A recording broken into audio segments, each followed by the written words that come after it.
بسم الله الرحمن الرحيم الحمد لله رب العالمين.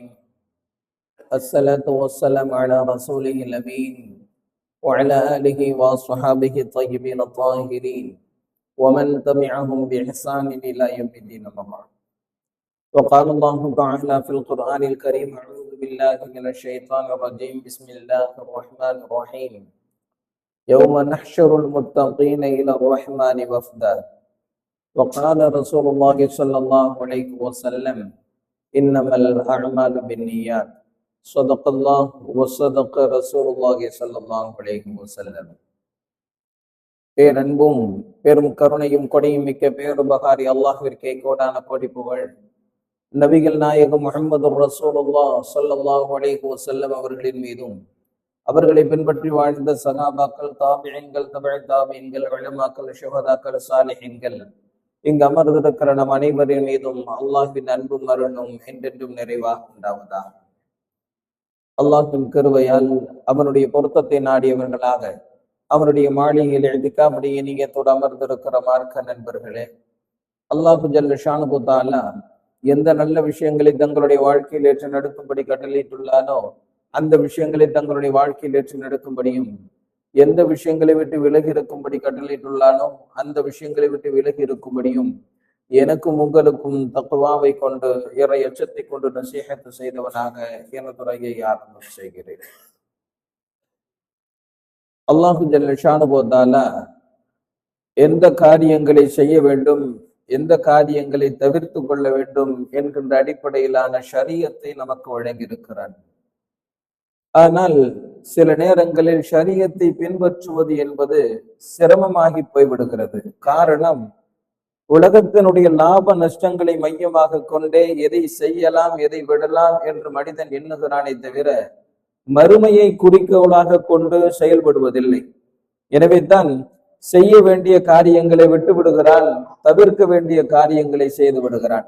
உலகத்தில் எது தனக்கு லாபம் தரும், உலகத்தில் எது நமக்கு நஷ்டம் தரும் என்பதை மாத்திரமே குறிக்கோளாக கொண்டு செயல்படுகிற போது ஷரீஅத்தை பின்பற்றுவது என்பது அவனுக்கு சாத்தியம் இல்லாமல் போய்விடுகிறது. ஆனால் நபி ஸல்லல்லாஹு அலைஹி வஸல்லம் அவர்கள் தன்னுடைய நுபுவத்தை ஆரம்பிக்கிற போது ஆரம்பமாக பேசியதும் அதிகமாக பேசியதும் மறுமை குறித்து தான்.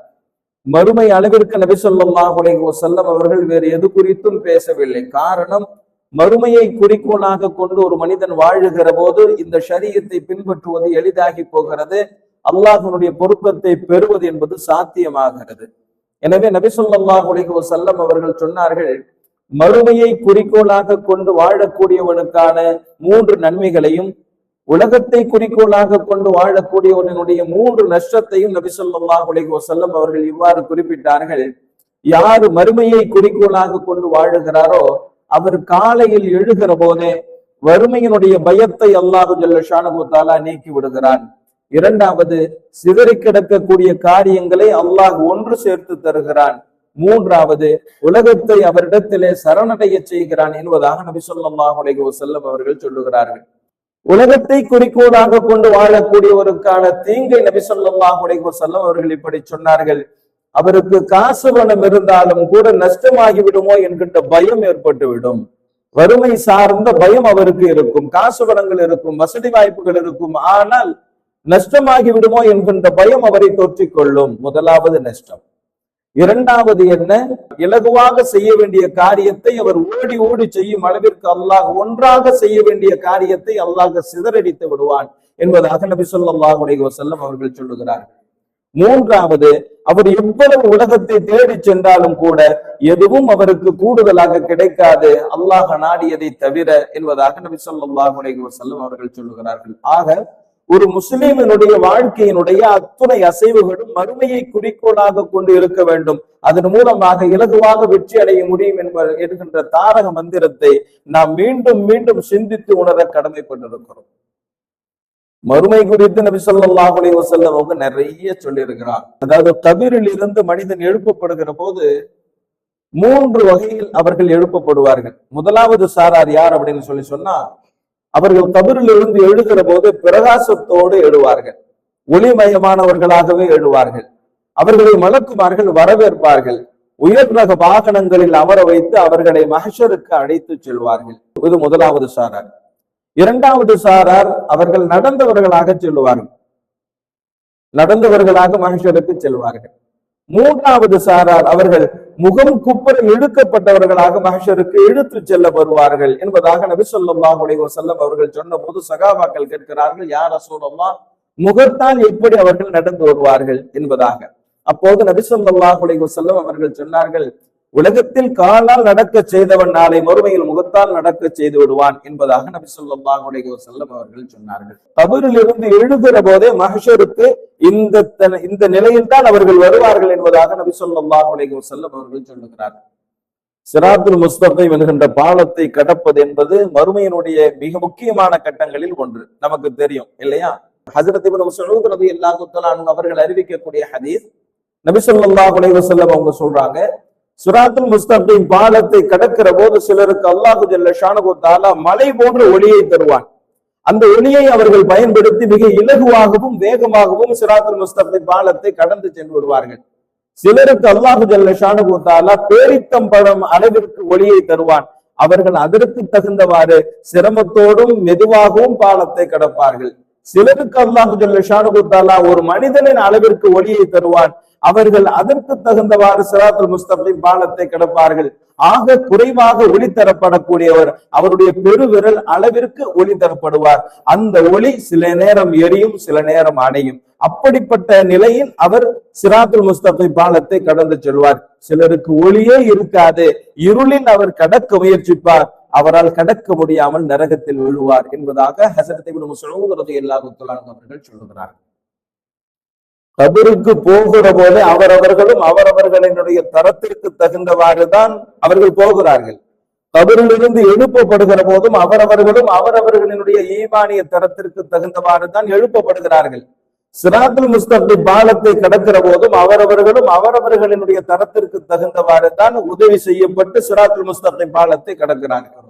எனவே மறுமையை குறிக்கோளாக கொண்டுதான் எதை செய்வது எதை விடுவது என்று நிர்ணயம் செய்ய வேண்டும் என உலகத்தினுடைய லாபங்களை மையமாக கொண்டு உலகத்தினுடைய நஷ்டங்களை மையமாக கொண்டு எதை செய்வது எதை விடுவது என்கின்ற நிலைக்கு நாம் ஆளானோம் என்று சொன்னால் நாளை மறுமையில எவ்வளவு பெரிய சிரமத்தை நாம் எதிர்கொள்ள வேண்டி வரும் என்பதை நாம் யோசிக்க வேண்டும். விசாரணைக்கு ஆட்படுத்தப்பட்ட மக்களை நபி ஸல்லல்லாஹு அலைஹி வஸல்லம் அவர்கள் 5 வகையினராக சொல்லுகிறார்கள். அதில் முதலாவது வகையினர் யார் தெரியுமா? எந்த கேள்வி கணக்கும் இல்லாமல் சுவர்க்கத்திற்கு செல்லக்கூடியவர்கள். அவர்களுக்கு முன்னால் அவர்கள் செய்த நன்மை குவியலோ அவர்கள் செய்த பாவ மூட்டைகளோ கொண்டு வந்து வைக்கவே படாது. அவர்கள் மகிழ்ச்சியானவர்களாக இருப்பார்கள், பயமற்றவர்களாக இருப்பார்கள், கவலையற்றவர்களாக இருப்பார்கள். அல்லாஹு ஜல்ல ஷானஹு தஆலா அவர்களிடத்தில் எந்த விசாரணையும் செய்ய மாட்டான். நேரடியாக அவர்கள் சுவர்க்கத்திற்கு செல்வார்கள், மகிழ்ச்சியோடு செய்வார்கள், கண்ணியத்தோடு வரவேற்கப்பட்டவர்களாக சுவர்க்கத்திற்கு செல்வார்கள். இது முதலாவது சாரார். இரண்டாவது சாரார் லேசான விசாரணை இருக்கும். அவர்களுடைய நன்மை குவியல் கொண்டு வந்து வைக்கப்படும், அவர்களுடைய பாவ மூட்டைகள் கொண்டு வந்து வைக்கப்படும். அல்லாஹு ஜல்ல ஷானஹு தஆலா அவர்களுடைய பாவ குவியலில் இருந்து விசாரணையை துவங்குவான். ஆரம்பத்துல சின்ன சின்ன பாவங்கள் சம்பந்தமாக விசாரிக்க ஆரம்பிப்பான். அப்ப அந்த மனிதன் நினைப்பான், அல்லாஹு ஜல்ல ஷானஹு தஆலா நாம் செஞ்ச சின்ன சின்ன பாவத்தையும் விடுற மாதிரி தெரியலையே, போக போக நம்ம செஞ்ச பெரிய பாவத்தை கொண்டு வந்து நிறுத்திடுவானே, நமக்கு எப்படி அல்லாஹ்ட்ட பதில் சொல்ல போறோம் என்பதாக அவன் நடுங்குவான், பயப்படுவான். அப்போது அல்லாஹு ஜல்ல ஷானஹு தஆலா தன்னுடைய விசாரணையை அப்படியே நிறுத்தி விடுவான்.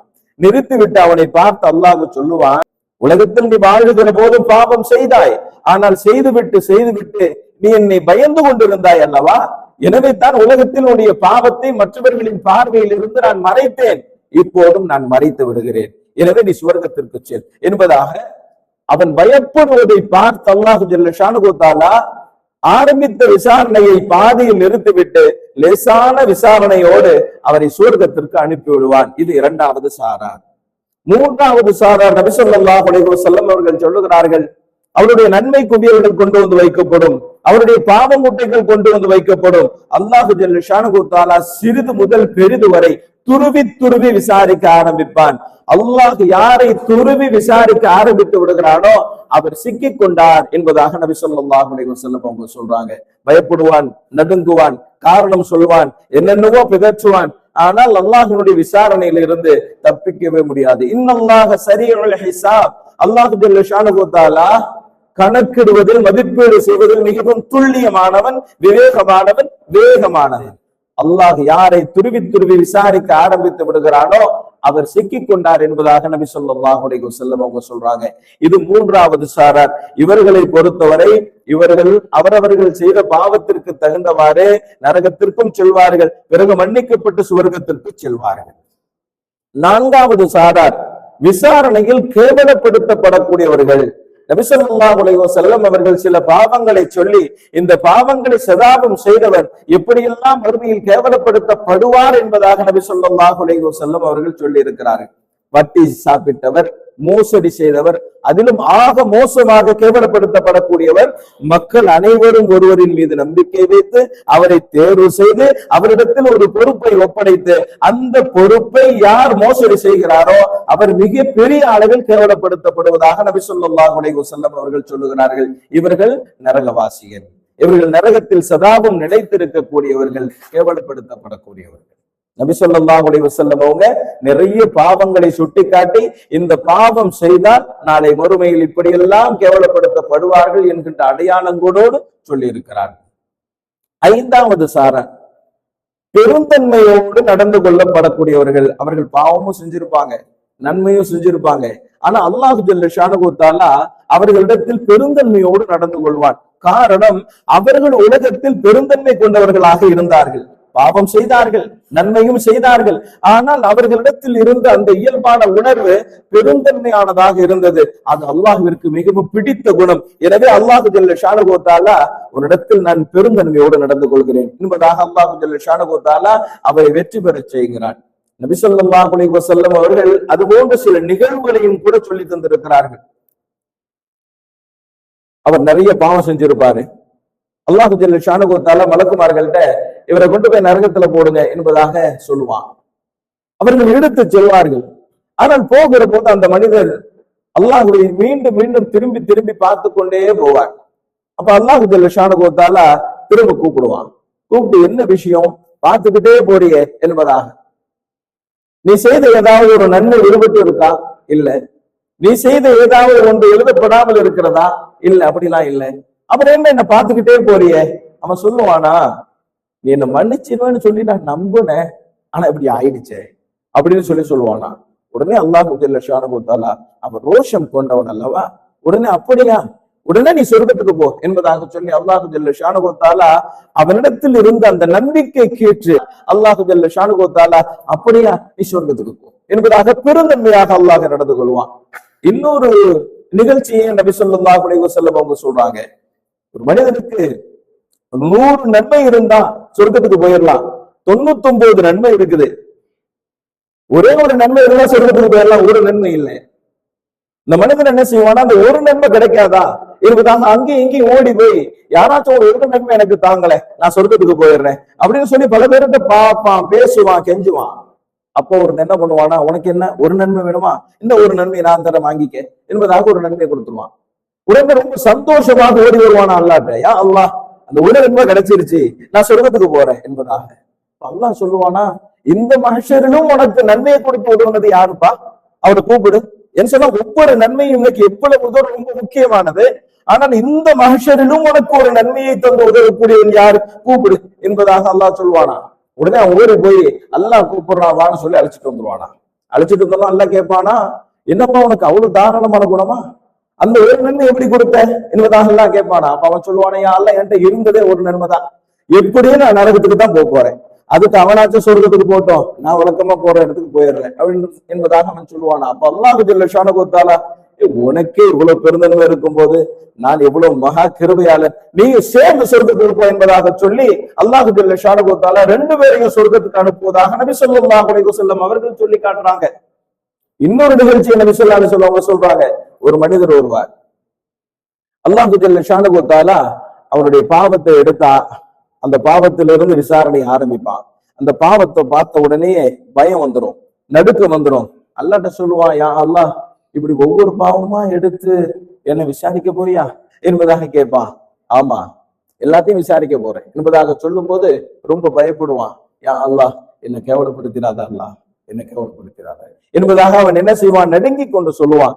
அப்ப அல்லாஹ் சொல்லுவானா, கவலைப்படாத, உன்னுடைய பாவத்தினுடைய இடத்துல பூரா நன்மையை வைக்க போறேன் என்பதாக அல்லாஹ் சொல்லுவானா. என்னென்ன பாவத்தெல்லாம் செஞ்சியோ அதற்கு பகரமாக நான் நன்மையை தர போறேன் என்பதாக சொல்லுவானா. அப்ப அவன் சொல்லுவானா, அப்படியா அல்லாஹ், எங்க நீ என்னுடைய பாவத்துக்கெல்லாம் நீ நன்மையை கொடு. அல்லாஹ் கொடுக்க கொடுக்க இவன் சொல்லுவானா, நான் அந்த இடத்துல ஒரு பாவம் செஞ்சனே, இந்த இடத்துல ஒரு பாவம் செஞ்சனேன், அதெல்லாம் கணக்குல வரலையே என்பதாக சொல்லி தான் செய்த பாவத்தை அல்லாஹ்விற்கு நினைவூட்டுவானா.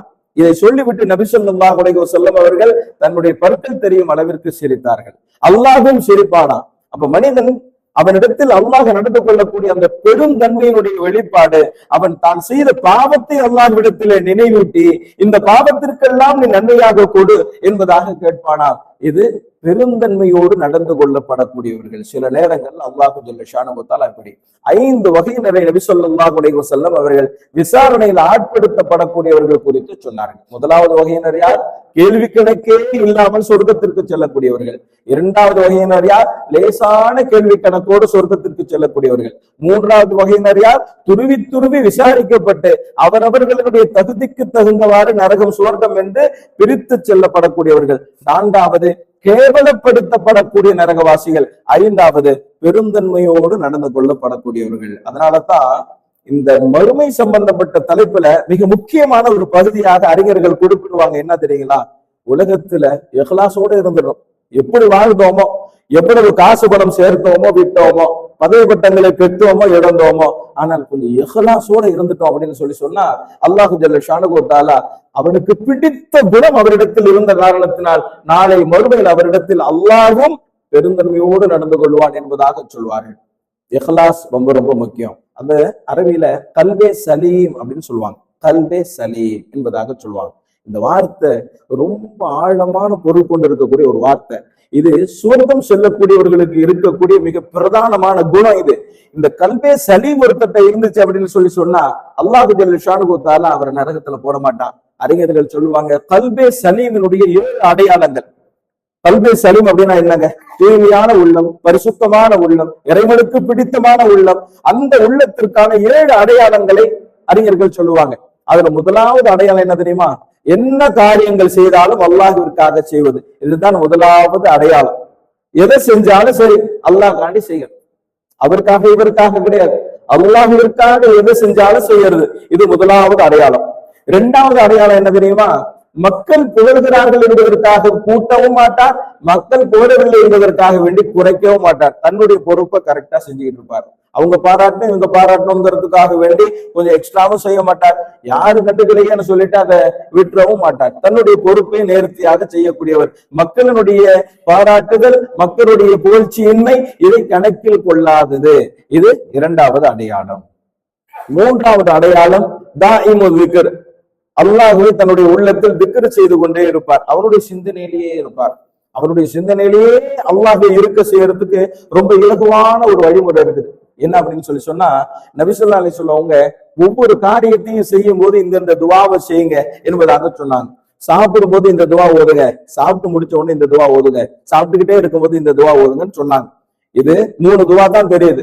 ஆனா ஒரு மனிதன் ஒரு நாளைக்கு 3 நேரம் சாப்பிடுறான்னு வச்சுங்களேன், அப்ப எத்தனை தடவை வந்துருச்சு?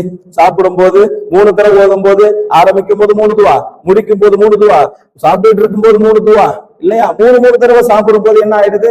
அதுவே 9 தடவை ஆயிடுது இல்லையா? இந்த மாதிரி ஒவ்வொரு விஷயத்தில் நபி ஸல்லல்லாஹு அலைஹி வஸல்லம் சொன்னாங்க.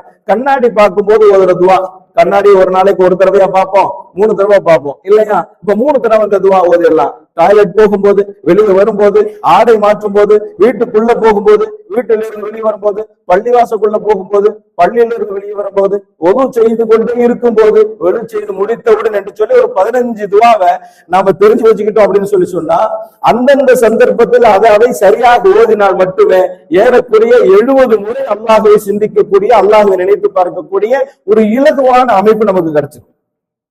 ஆனா இதுக்கு பிராக்டிஸ் வேணும். இது பிராக்டிஸ் வேணும். பிராக்டிஸ் எல்லாம் முடியாது. என்னங்க இது சாதாரண சின்ன துவா தானே, ஆனா செய்ய முடியாது. காரணம் என்னன்னு சொன்னா ஞாபகம் வராது. அது மறந்து போயிடும், திரும்ப திரும்ப திரும்ப திரும்ப மறந்து போயிடும். அதுக்கு பிராக்டிஸ் வேணும். அந்த பிராக்டிஸ் பண்ணணும் அப்படின்னு சொன்னா நம்ம மறந்தாலும் பழக்கம் இருக்காது, பழக்கம் விடாது, நம்ம ஞாபகத்துல இருக்காது. ஆனா நம்ம ருக்குக்கு போகும்போது சுப்ஹான ரப்பில் அஸீம் சொல்ற மாதிரி, சஜிதாக்கு போகும்போது சுப்ஹான ரப்பியல் ஆலா சொல்றோமே, என்னைக்காச்சும் மாத்தி சொல்லி இருக்கோமா? சொன்னது இல்ல. கரெக்டா சொல்றோம். ஆனா ஞாபகம் வச்சு சொல்றோமா? இல்ல, பழக்கத்திலேயே சொல்லிடுறோம் இல்லையா? தொழுகையில நாம ஓதக்கூடிய ஒவ்வொரு தஸ்பீஹாத்துகளுமே யோசிச்சு யோசிச்சு நினைவுபடுத்தி நாம செய்யறோமா? இல்ல, நினைவுபடுத்துறது இல்ல. ஆனால் பழக்கத்தால் ஒரு நாள் கூட தவறியதில்லை. ருக்குக்கு போனதுக்கு அப்புறம் தவறு இருக்கா? நமக்கு சஜிதாக்கு போனதுக்கு அப்புறம் தவறு இருக்கா? அத்தையாத்துல உட்கார்ந்தவன தவறு இருக்கா? தவறில்ல. ஞாபகமும் இல்லை, ஆனால் பழக்கம் விடவில்லை. எனவே தவறியதும் இல்லை. அதனால பிராக்டிஸ் பண்ணணும் அப்படின்னு சொன்னா நம்மளுடைய உள்ளத்தில் சதாவும் அல்லாஹ்வை நினைக்கக்கூடிய சந்தர்ப்பங்கள் அமையும். மூன்றாவது கல்வி சலீமினுடைய அடையாளம் என்ன? தாயிமுல் திக்ர், நிலையாக அல்லாஹ்வை நினைத்திருப்பது. நான்காவது என்ன? அடுத்த முஸ்லிம்கள் செய்யக்கூடிய குறைகளை நியாயப்படுத்திக் கொள்வது, அதை பெருசுபடுத்தாம விட்டுறது. அடுத்தவங்க ஏதாச்சும் ஒரு சின்ன சின்ன தப்பு செஞ்சுட்டாங்க அப்படின்னு சொன்னா அதை பெருசுபடுத்தாம விட்டுறது. அதற்கும் ஒரு நியாயம் கற்பிது. அதனாலதான் இவர் செஞ்சிருப்பாரு, இதனாலதான் இவர் செஞ்சிருப்பாரு என்று சொல்லி உயர்ந்த குணத்தால் அடுத்தவரின் குறையை மறைத்து விடுவது நான்காவது. ஐந்தாவது என்ன? அடுத்தவர்கள் அருள் செய்யப்படுகிற போது அதை நினைத்து சந்தோஷப்படுவது. அல்லாஹ் ஒருத்தருக்கு காரை வாங்க வாய்ப்பை கொடுத்திருப்பான், அல்லாஹ் ஒருத்தருக்கு வீடை வாங்குற பாக்கியத்தை கொடுத்திருப்பான். அவரவர்களுக்கு அந்தந்த அருட்படைகள் கிடைக்கிற நேரத்துல சந்தோஷப்படுவது. அல்ஹம்துலில்லாஹ், அவருக்கு அது கிடைச்சிருச்சு, இவருக்கு இது கிடைச்சிருச்சுன்னு சொல்லி பொறாமப்படாம அவருக்கு கிடைத்ததை நினைத்து மகிழ்ச்சி அடைவது. இது ஐந்தாவது அடையாளம். ஆறாவது அடையாளம் என்ன? மற்றவர்கள் துன்பப்படுகிற போது தானும் வேதனை கொள்வது. அவருக்கு இப்படி ஆயிடுச்சு, இவருக்கு வேலை போயிடுச்சு, அவருக்கு இப்படி ஆயிடுச்சு, இவருக்கு ஆக்சிடென்ட் ஆயிடுச்சு, அவருக்கு ஏதாச்சும் உதவி செய்யறதுனா உதவி செய்வோம், இல்லாட்டி துவா வாட்ச செய்வோம். அடுத்தவர்களுக்கு கஷ்டம் ஏற்படுவதை நினைத்து புலங்காகிதம் அடையக்கூடிய மோசமான குணம் அல்லாஹ்விற்கு வெறுப்பிற்குரிய குணம். அடுத்தவர்கள் சிரமப்படுகிற போது அதிலே தானும் வேதனை அடைவது. இது ஆறாவது அடையாளம். ஏழாவது அடையாளம் என்ன தெரியுமா? எந்த சந்தர்ப்பத்திலும் மக்களினுடைய பாராட்டை எதிர்பார்க்காமல் இருப்பது. ஒரு விஷயத்தை செய்யறோமா, மக்கள் நம்மளை புகழணும் என்று விரும்பாமல் இருப்பது. ஆனால் இன்று பாராட்டுவதற்கென்றே சில நிகழ்ச்சிகள் நடத்தப்படுகிறது, அது அவர்கள் செய்வது. ஆனால் அவரை பொறுத்தவரை அது விரும்பாதவராக இருக்க வேண்டும். பாராட்டவே கூடாதா என்று அப்படி கிடையாது. நபி ஸல்லல்லாஹு அலைஹி வஸல்லம் அவர்கள் ஹஜ்ரத் காலித் பின் வலீத் ரலியல்லாஹு அன்ஹு அவர்களுடைய வீரத்தை பாராட்டி ஸைஃபுல்லாஹ் என்பதாக பெயர் வைத்தார்கள். ஹஜ்ரத் ஹம்ஸா ரலியல்லாஹு அன்ஹு அவர்களுடைய தைரியத்தையும் துணிச்சலையும் பாராட்டி அஸதுல்லாஹ் என்பதாக பெயர் வைத்தார்கள். இதெல்லாம் பாராட்டு வாழ்த்து வார்த்தைகள் தான். ஆனால் செய்யவே கூடாது என்றல்ல, வாழ்த்தக்கூடியவர்கள் வாழ்த்தலாம். ஆனால் குறிப்பிட்ட நபர் அந்த பாராட்டுகளை விரும்பாமல் இருக்க வேண்டும். இது கல்வி சலீமுடைய ஏழாவது அடையாளம். அறிஞர்கள் சொல்லுவாங்க, இந்த அடையாளங்கள்ல நீங்க யோசிச்சு பாருங்களேன், அதுல 3 அடையாளம் அடுத்த முஸ்லிம்களினுடைய நலன் சார்ந்த விஷயம் இல்லையா?